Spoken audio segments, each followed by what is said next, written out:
এই সিলেট বিএনপি জেলা মহানগর বিএনপির দুর্দিনে যদি আমাদের পাশে এসে দাঁড়ান, আমাদের দুটি নির্বাচন পরিচালনা করে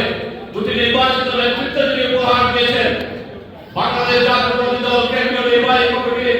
সংগ্রামী ভাইস চেয়ারম্যান আমাদের নেত্রী বেগম খালেদা জিয়ার ব্যক্তিগত ডাক্তার, যিনি আমাদের নেত্রীকে সুস্থতার দায়িত্ব নিয়েছেন, মহান রব্বুল আলামিন তাকে সুস্থ করে দিয়ে সেই নেতা আমাদের প্রিয় নেতা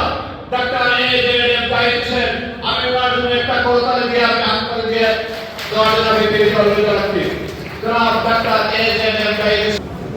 স্বাধীনতার ঘোষক, বহুদলীয় গণতান্ত্রিক প্রতিষ্ঠাতা, বাংলাদেশের প্রথম রাষ্ট্রপতি, ৪৩তম শাহাদত বার্ষিকী উপলক্ষে বাংলাদেশ জাতীয়তাবাদী দল সিলেট বিভাগের ৫টি ইউনিট কর্তৃক আয়োজিত